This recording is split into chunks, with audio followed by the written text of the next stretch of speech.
Today, we spend the hour with Mansoor Adayfi. At the age of 18, he left his home in Yemen to do research in Afghanistan. Shortly before he was scheduled to return home, he was kidnapped by Afghan warlords and sold to the CIA after the September 11th attacks.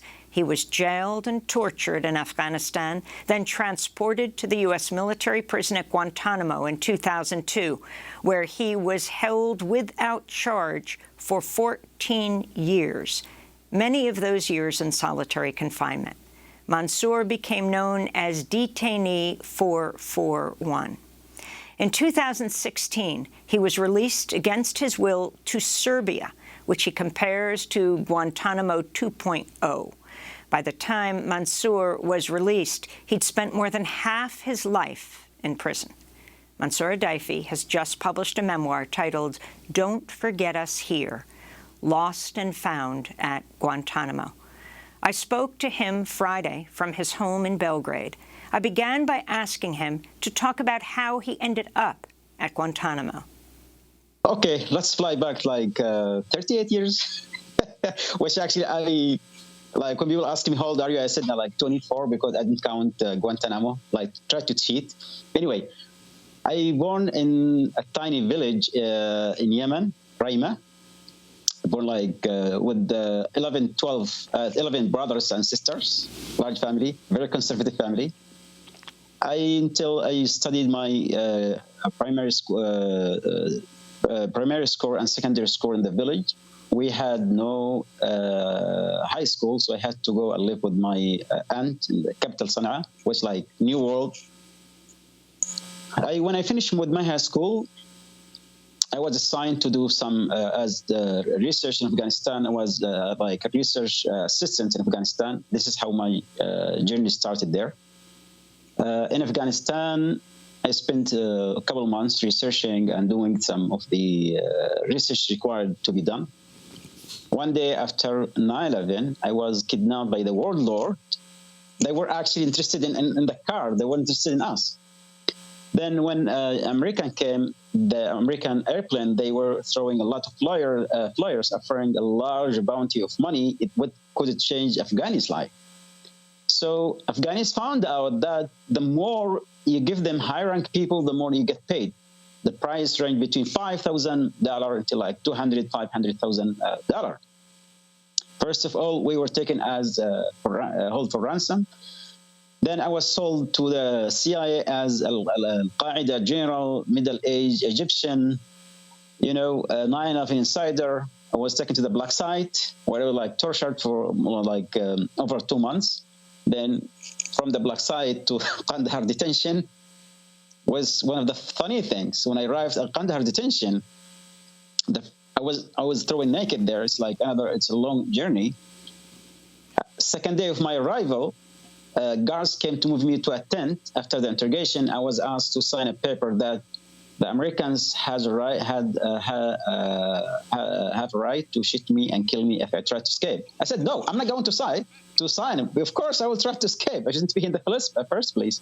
So I was beating. I refused to sign. They put my hand on the paper. They signed it themselves. I said, no, that doesn't count. I have to sign with my, willingly. And when you talked about a bounty being paid to the warlords who handed you over to the U.S. CIA, and then you were tortured at a black site. Do you know where that black site was? And when you say tortured, what actually happened to you in that 2-month period? If I hate to bring you back there, but what actually happened? I don't know where. Until that day, I don't know where the black site is, where that place. But I was kept before that at one of the warlord home. I was treated like a guest, teaching his kids classes, math, Quran, and so on. And after that, when American came, they stripped naked. They put me in the bag, hooded, and they shipped me to somewhere. I don't know. Until that day, so. And the black site, it was one of the worst experience in my life. Sometimes I'm afraid to get back there, not because fear, it's just, to relive that trauma, because there was no limit to whatever they can do to us, 24 hours. And these were U.S. soldiers? Yes, U.S. soldiers and with also Afghanis, where people actually lost their life there because they were looking for where Osama bin Laden, where is Mullah Muhammad Umar, where the new attacks, the sleeper cells, and they have a long list and photos and all kind of things. So yes, I mean, those black sites, I believe no one knows how many people ended there and how many people actually died there. But there was no limitation to whatever they can do to you. I mean, we spend hang on the ceiling all the time, upside down. Even we blindfolded, naked. The food, drink, they just pour rice and water in our mouth. Sometimes we also do our things while standing, and there is no rest. 24 hours is a programming, like sleep deprivation. We have only sleep. They give you 30 minutes, like then 6 hours, then 20 minutes if you can sleep. Loud music, beating, waterboarding. They used to put us in kind of like a barrel and roll it in the ice and shoe. And the first time I did, I thought that I died because they rolled it and they used to they shot with the gun. I was looking with the holes, but I was still alive. So yes, I mean. And so you were taken from there to Kandahar, and then you were held where in Kandahar before being brought to Guantanamo? I think in Kandahar, we were at the airport. They have a detention. They built a detention prison in Kandahar. It was tent surrounded with like high walls of barbed wires. We could see the airplanes taken off and every time. So when we used to see the small airplanes, we knew they bring new group of people. But we call the big one, we call the Beast, the Air Force, really big one. So that when it comes, we all like panic because we knew some people was going to leave and they're going to disappear. So even that trauma, just waiting for your name or number to be our name to be called. They took us and they call a process station, or they just dragged me to that place, hang on the pool, stripped naked, shaved, and there were all kind of humiliation.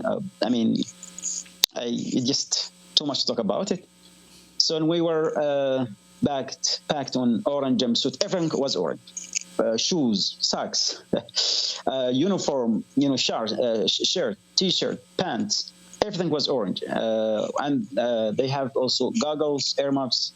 My mouth was duct taped, my eyes too, also then hood. And they put one more thing about me special because as big fish, they put a sign around my neck which said, beat me. So every 10 minutes, I get beaten all the way for the next over 40 hours until we arrived at Guantanamo. And what did they say you did? What were the charges against you? At the black site, I was accused to be an Egyptian. They asked me, I was in Nairobi and was recruiting, money laundering. I was Al-Qaeda camp, head of the camp, trainer, commander. All kind of accusation. I tried to deny them, but I admit to everything, But the problem was with the details. I couldn't give them the details. By the end, like 2 months and a half, when they found out I wasn't that person, they just threw me in Kandahar detention. And from Kandahar, the same file were sent with me, where the interrogation started again about the same person. And in Guantanamo, over and over and over again. Now, I want to just be very clear. You were 18 years old. Yeah, I was 18 years old when I was kidnapped. I turned 19 on the black site.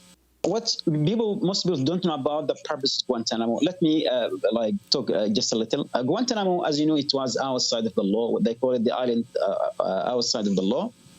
So the purpose of Guantanamo wasn't about making Americans safe or about safety or security. It wasn't that purpose. So we were called detainees, and as you know, International law doesn't apply. Not Geneva Convention doesn't apply. American law doesn't apply. Cuban law doesn't apply. Nothing applies at that place. It's just a dark hole, a black site within the military base. So when General Miller arrived in 2000, by the end of 2002, he's the first one who wrote the camp SOP, Standard Operation Procedure, and he was the first one who started developing what they call enhanced interrogation technique, enhanced torture technique. So we were kept in solitary confinement, experimented on, punished, everything utilized as experiment. Our religion, our daily life, food, clothes, medicine, talk, air, everything was used in those experiments. Also, there was a psychologist who supervised those experiments. You know, there was around 800 detainees from 50 nationalities, 20 languages spoken. But, you know, Amy, the youngest detainee was only 3 months old. They brought him with his father. He was kept in the hospital. The oldest detainee was 105 years old. That man was my neighbor.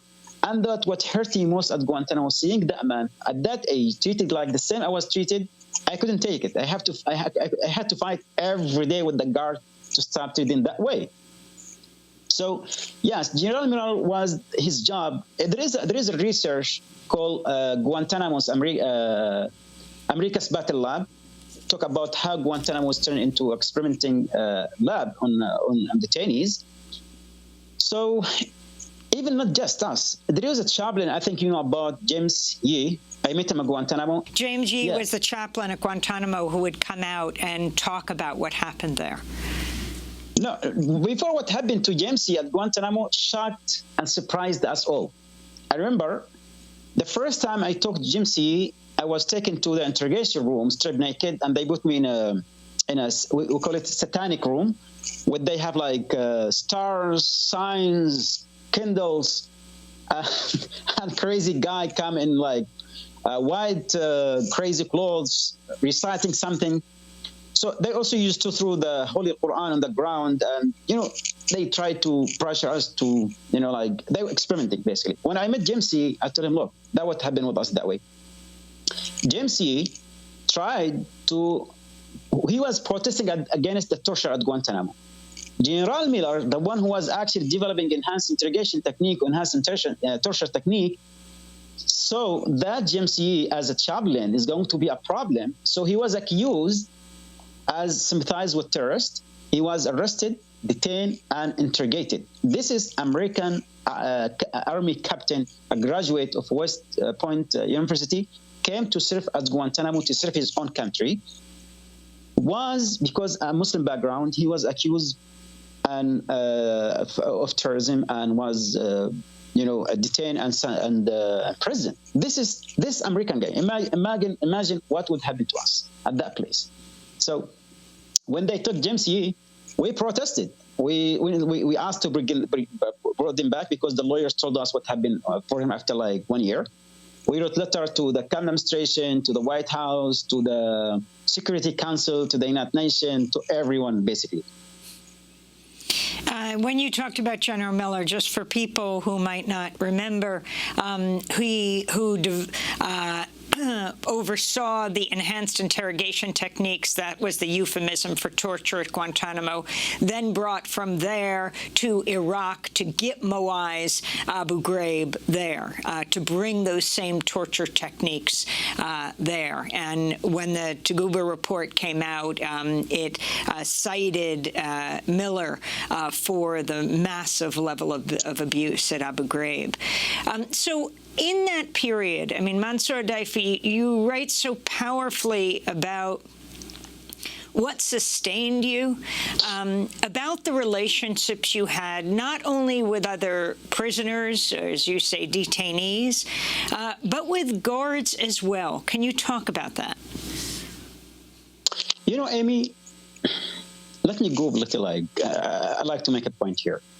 First of all, we as prisoners or detainees, we were not just the victims of Guantanamo. There are also guards and camp staff who are also victims of Guantanamo itself. You know, that worst situation or condition brought us together and prove that we all human and we share the same humanity first. Also, Amy, a simple question: what makes a human as a human? Make Amy as Amy, make Mansoor as Mansoor, makes the guys in the as individual and person. You know, what makes you as a human and uniquely is your name, your language, your faith, your morals, your ethics, your memories, your relationship, your knowledge, your experience, basically your family. That's what makes a person as a person. At Guantanamo, when we arrived there, imagine the system was designed to strip us of who we are. You know, even our names was taken or becoming numbers. You are not allowed to practice religion. You are not allowed to talk. You are not allowed to have a relationship. So, to the extent we thought, if they were able to control our thought, they would have done it. So, when you arrive at Guantanamo, one of the things people still don't know about Guantanamo, we had no shared life before Guantanamo. Everything was different, was new, and unknown, and a scary unknown, you know. So we started developing some kind of relationship with each other at Guantanamo, between among us, like prisoners or brothers, and with the guards too. Because when guards came to work at Guantanamo, they became part of our life, part of our memories. That will never go away. The same thing. We become part of their life, become memories. Before the guards arrived at Guantanamo, they were told. Some of them were taken to the 9/11 site, Ground Zero, and they were told the one who had done this is in Guantanamo. Imagine when they arrived at Guantanamo, they came with a lot of hate and grudge and revenge. But when they live with us and watch us every day, eat, drink, sleep, get beaten, get sick, screaming, yelling, interrogated, torture, you know, also they are humans. You know, the camp administration, they cannot lie them forever. So the guards also, when they lived with us, they found out they're not the men we were told they're about. Some of them, you know, were apologizing to us. Some of them, we formed strong friendship with them. Some of them convert to Islam. The military rules is cruel, and they treat those guards as a product, not as humans. You know, even those guards, when some of them went to tours in Iraq and Afghanistan, when they come back, we saw how they changed. When I grew up, I became my 30s, when they used to bring younger guards, I looked at them as like younger brothers and sisters, and always tell them, like, please get out of the military because it's going to devastate you. I have seen many people change. I mean, this is such an important point you're making. You were there when you were 19, and you were still there in your 30s. And then the young people who are there, who are the guards, are the age you were when you first got there. Yeah, I mean, because when I grew up at that place, when I saw how the guards came back, many of them were mentally devastated. You know, when you see a broken soul, it is painful than anything. You know, even the pain that touched your soul, it is worse than it is the most severe pain. I have experienced many pain, beating, torture, you name it. But the worst thing I experienced, that touched my soul. I wanted to ask you about the hunger strikes. You participated in these for years, and you were force-fed. You know, I mean, we were in a place, we tried to survive. As I told you, we had only each other. And there is no way, we tried to stop the torture, the abuses, the mistreatment. You know, we tried to find why we were held there till when it was going to happen to us. So when the first time when I come to X-ray, when they were harsh, stopping us from praying together. One day they came, one of the brothers were praying, they opened his door, they beat him, and they threw the holy book into the floor. So we, you know, this is the first protest together. So we discussed among ourselves, what should we do, you know? Okay, the first time I heard about the hunger strike, I never heard about it before. We went on hunger strike. I spent 9 days. It was a mean try to survive. I mean, we were hurting ourselves. I always tell the people, you know, our bodies was the battlefield because Americans torture us, abuse us, and beat us. And in our bodies, also we were torturing our bodies by hunger strike, by trying to resist. And I wrote about it, the hunger strike. It was a slow journey to death, toward death. That's hunger strike, you know. They also become very experienced how to how to break the hunger strike. We spent almost every year we had like to go through many hunger strikes over and over again. We force fed in 2005, 7, 2010, 13. Some of the brothers spent 3 years, 5 years, 10 years, 15 years. There are brothers still until now on force feeding until that day. And what was that force feeding? Can you describe it? We were just learning about what was happening at Guantanamo at the time, the tubes that were used, how big they were, that this was used as a form of torture as well, what it meant when they were forced to stop force feeding you? Like, as I told you, they were also, doctors that were experimenting on us. They used to bring, they tried to bring the hunger strike. I was one of the very first 5 detainees who was on the brink of death in 2005 before they approved the force feeding. I remember when the commander came, he said, now the Congress, approved the force feeding. When they took us, they bring tubes, they took through our noise. Our noise is like a drill. Bleeding through your nose. So through our noses to our stomach. At that time we were on bed. Then the situation got worse. They brought something called feeding a chair, force feeding a chair, which like they tie our heads, 8 points, our shoulders, our wrist, our waist, our legs, and the force feeding a chair. Then they brought also really large, they call it 9 French tube, really large, and they put it through our nose. We were screaming, shouting that, eat. No, wait, eat. In 2005, they forced all of us to stop the hunger strike. What they did, they used to feed us regularly. They should for us twice a day. But when they wanted to bring the hunger strike, they used to feed us 5 times a day. Nobody can last. They used to bring piles of inshore and just pour in our stomach, one after another. We threw up, it doesn't matter. Eat. 8 hours to 12 hours in the force feeding chair. This is the inshore through your nose. Yes. They used to pour the inshore, 1 can after we was to throw up. If you throw up, you get more. They also used to bring some laxative in the inshore. We and ourselves on the feeding chair, and we were taken to a certain confinement, really cold AC. They said, I remember that time there's a general who came. He said I was sent by the White House just to break your hunger strike. The first time he met me, he said he took my file.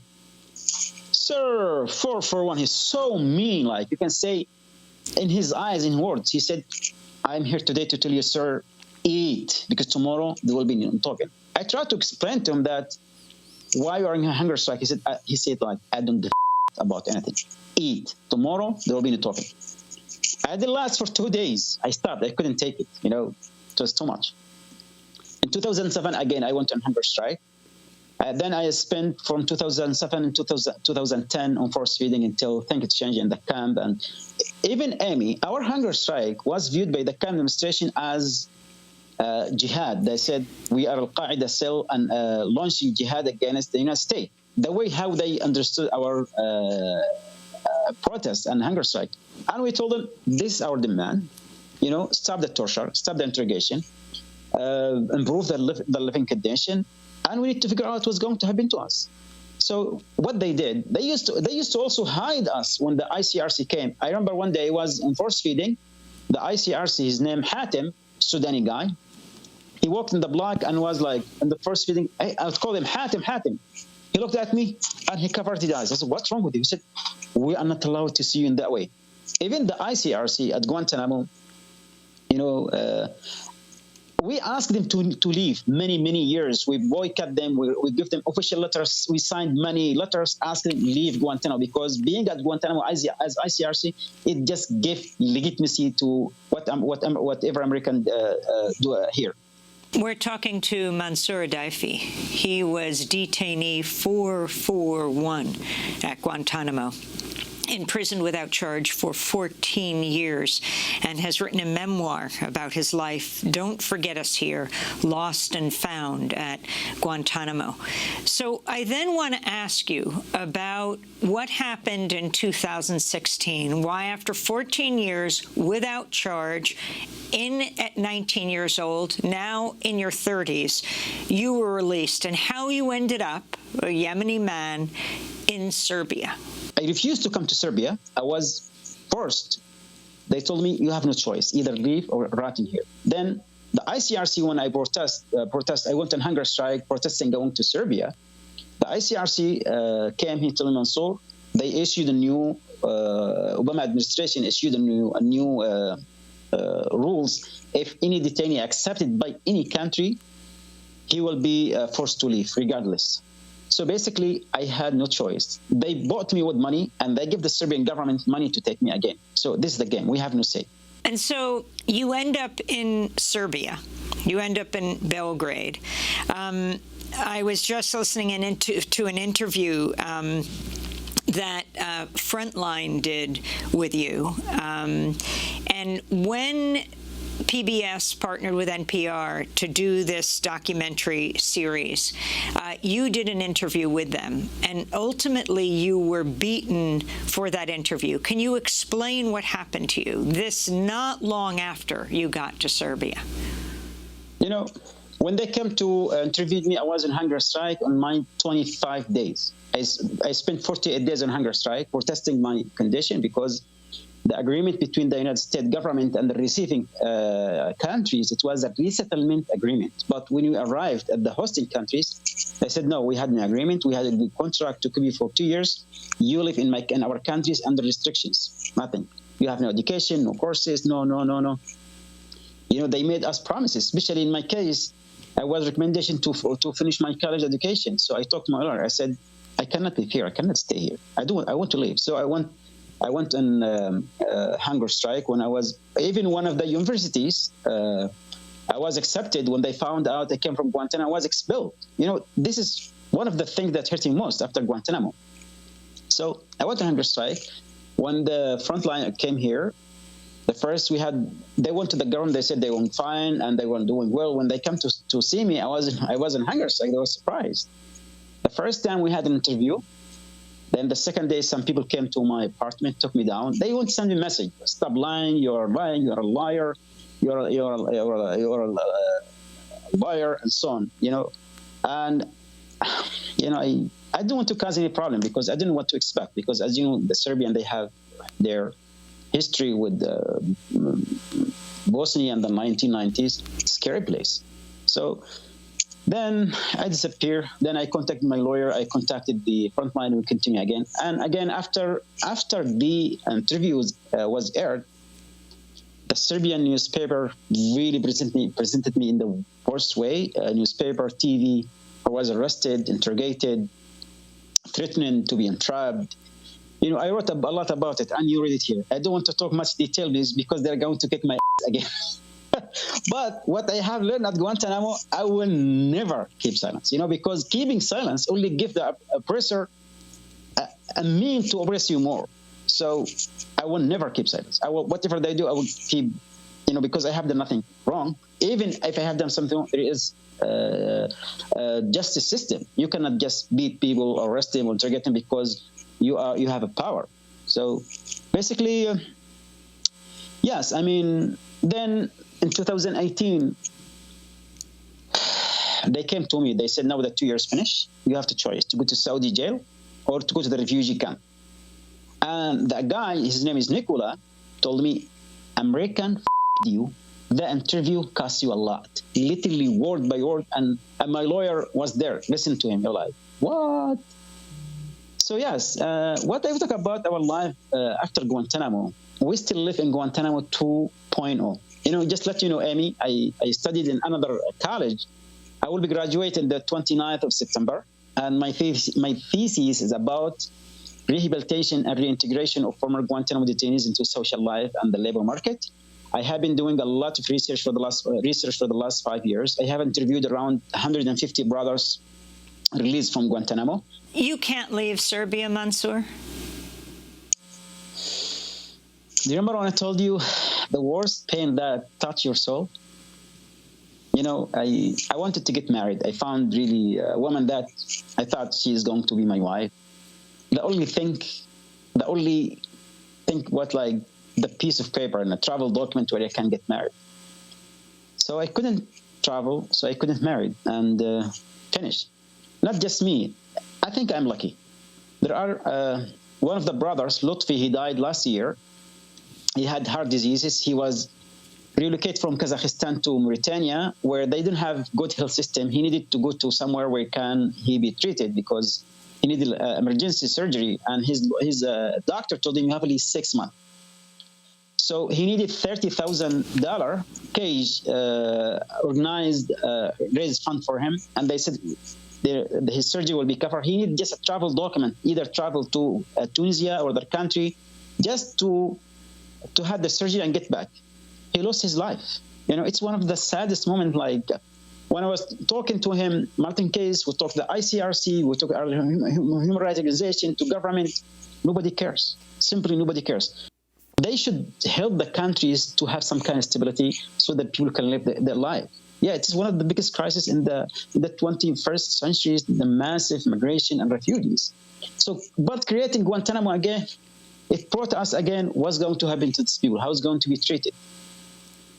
So I hope it's not. I honestly, I tweeted about it, and I don't want anyone to be detained in that place, especially the name of Guantanamo. I love Guantanamo. I have made peace with it, but the idea of Guantanamo, you know. Well, let me ask, when you said I have made peace with it, you held up your scarf that's orange, that's wrapped around your neck right now as you speak to us. You were forced to wear orange from head to toe. Why wear orange now? I wear orange all the time.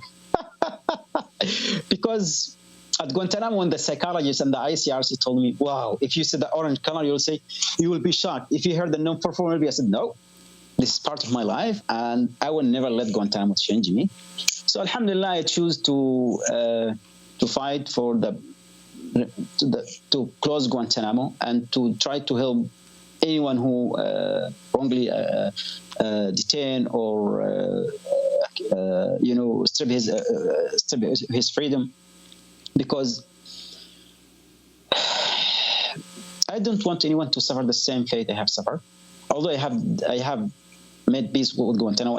I almost like every day talk about Guantanamo, write, talk, give interviews and so on. My other brothers, they don't want to remember because it's like a trauma. You traumatize yourself over and over again.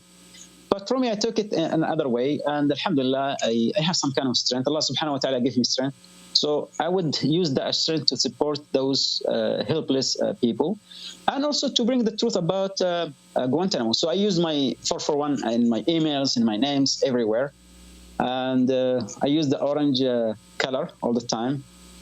It also to bring the awareness to the people, the misuse of power, how can damage us as humans. Finally, if you can talk about how you survived through Guantanamo, what hope meant for you, and was it hope that kept you going through the forced feedings, through the hunger strikes, through the beatings, through the torture? What got you through? First of all, Amy, faith as Muslims. The first thing, we stick to our faith as Muslims, because before Guantanamo, I was studying Islamic Institute. That where I get the mission to go for research.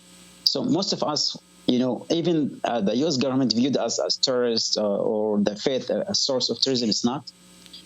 First, it's our faith, stick to it, praying to Allah subhanahu wa ta'ala, knowing that everything in the hand of Allah subhanahu wa ta'ala, and Americans had nothing to decide our fate. Secondly, we had each other, because we were kept at that place. We had no books, nothing, just totally disconnected from the world outside. So we had all each other. I wrote about it. I wrote about it a piece called "The Beautiful Guantanamo," which is I just took all the bad things and I wrote about how we survived Guantanamo. Imagine, Amy, around 50 nationalities, 20 languages, different background, people who was Guantanamo, they were artists, singers, doctors, nurses, divers, mafia, drug addicts, teachers, scholars, poets.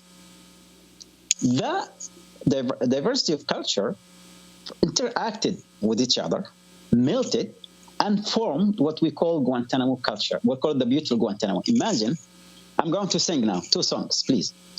Imagine we used to celebrate once a week, night, and to escape away pain of being in jail. Try to have some kind of to take our minds from being in cages, torture, abuses. So we had one night a week, in a week to in the black. So we just start singing Arabic, English, Pashto, Urdu, Farsi, French, all kind of languages. Poets in different languages, stories, people dance from Yemen to Saudi Arabia to rap to all kind. It's imagine you hear in one block 48 detainees. You heard those beautiful, songs in different languages. It was captivating. They took that, however, the interrogators took it as a challenge. We didn't challenge them. We just tried to survive. This was a way of surviving because we had to lead each other. The things we brought with us at Guantanamo, whether our faith, whether our knowledge, our memories, our emotions, our relationship, who we are, help us to survive. We had only each other.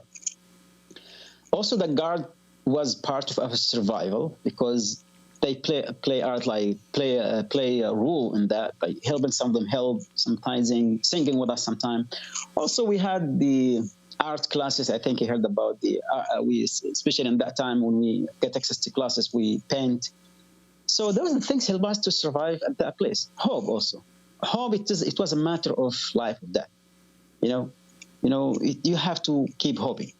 That place was designed just to take the hope away, so you can see the only hope is through the interrogators, through Americans. We said, no, it's not going to happen that way. So we had to support each other, try to stay alive. Also, we lost some brothers. And I lost very good brothers at that place. It's one of the, hardest and saddest moments at Guantanamo. And alhamdulillah, I managed. I don't know if I survived, to be honest with you, because someone asked me last month. I had an interview with last month. Someone asked me, "How did you spend your 20s and 30s?" I said, "I don't know. I don't know what does it mean, 20s or 30s. I am now at my late of my 30s, but I'm not free yet." So imagine, I have a huge gap in our life, 15 years at Guantanamo, 5 years now, and physically, technically, practically, technically I feel like I'm 38, 39, but practically I feel like I'm still in my 20s, this mentality. You can see in my behavior, the way I talk, that's who I am actually. So there's a huge gap. And when I was released, different society, language, community, anyone can interact or friend with, get arrested, interrogated, people stay away from us. So because the stigma of Guantanamo. So basically, but I'm trying to make a life, to get married. I can sing this song for you. Yes, you said you'd sing too. Yeah, the first one when we supporting, because especially when General Miller arrived, he tried to crush us. The first day he arrived, he searched all of us, beat all of us, cavity search. They brought dogs, FC teams, pepper spray. It was like a message: I am here, those terrorists. I'm going to kick your ass. So, but at Guantanamo, we don't treat people with rank. It doesn't matter. The only thing we have to guard respect for respect and for shit. This is simple as that. Not all of us, but a group of us. I'm sorry for these words, but we are talking about Guantanamo. So because Guantanamo was designed to extract the worst of us. So when someone would go to the interrogation or for torture, we try to support him, and we would sing for him, روح روح مع السلامة الله يزيدك أمن وسلامة روح روح مع السلامة الله يزيدك أمن وسلامة. Like around 42 blocks sometimes sing together collectively. It was like it was like give some encouraging. And what did it mean? What did that mean? He said, روح روح مع السلامة, go with peace. May Allah grant you more peace and safety. And when they came from appointment or interrogation or torture, or people arrive at Guantanamo, new at Guantanamo, especially when the new group arrive at Guantanamo, we would welcome them in that songs. Imagine you just new arrive at Guantanamo, like 3 blocks, around 150 detainee song for you. حبا حبا باللي جا يا مرحبا باللي جا حبا حبا باللي جا يا مرحبا. It means welcome by the one who come. Imagine when the brothers first time arrived, you sing for them. They said, well, it was like they were surprised. Are they detainees or they're like living in kind of beach living or something? One of the brothers used to tell us, we thought that you guys live in some kind of like lovely life and enjoying yourself. Then when they took the hood, whoa, it is cages. That's what they expect. He said, I heard the voice. I thought like everyone is happy singing. So we can like give them the first impression that everything's okay. Mansoor, last 2 questions. One is, you talked about the art classes that you took. Can you describe what art meant for you, and what did you create? What did you draw? Amy, when we started negotiating with the camp administration in 2010, we negotiated in 2009 and 10, we negotiated art class. The camp commander said, art class? Your guys tourists, you didn't have to paint. So we asked the brothers, can you paint, please? The second meeting, we showed them. They were shocked and surprised. They said, okay. It was a process, negotiation, asking over and over again. But alhamdulillah, art class is one of the most important classes at Guantanamo because it helped us to express ourselves.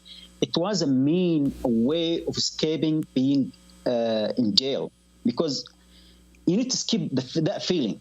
So art connect us to the world outside. You can see the brothers. We paint, sea, trees, the things we missed most: sky, the stars, homes, deserts, and so on. So arts actually help us to connect to our life that we almost forgot.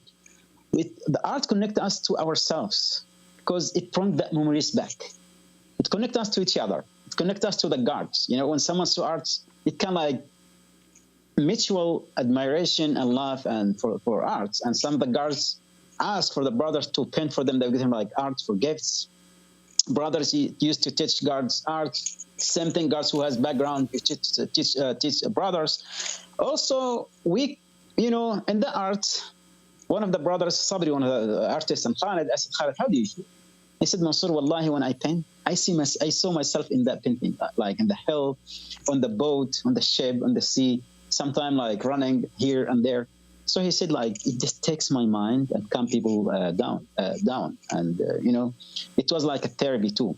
Mansoor, I wanted to ask you about your choice to have a woman voice your book. Usually it's the author when a book is done through audio that someone can listen to it. It's either the author or an actor, but you chose to have a woman read, voice, Don't Forget Us Here. Why? Yeah, I remember when I was like talking to Sam from Hashtag. Hi, Sam, and Antonio. And Julia, my agent, I said, guys, I need a woman. I want to read my book. No, why? It didn't happen before. Typically the man, I said, no, I want a woman to read my book. Mansoor, that doesn't make any sense. I said, what makes sense about Guantanamo? Nothing makes sense. I told him, plus, men have been kidnapped me, tortured me, kicked my ass, imprisoned me. And like, they have done a lot of things, The one who treated us, nicely was woman. So I want a woman to read my book. So why not? At the same time, I told him it is like kind of racism against women. So first they sent me some kind of like men. I said, no, I don't want. I want a woman to read my book. So when they found it was turned out good, they said, wow, this is a good idea. I said, no, I told you. Former Guantanamo prisoner Mansoor Adayfi, speaking from Belgrade, Serbia. He spent more than 14 years at Guantanamo, never charged. He just wrote his memoir. It's called Don't Forget Us Here, Lost and Found at Guantanamo. He now works at CAGE, an organization that advocates on behalf of victims of the so-called war on terror. That does it for our show. Special thanks to Mike Burke and Hani Massoud. I'm Amy Goodman. Stay safe.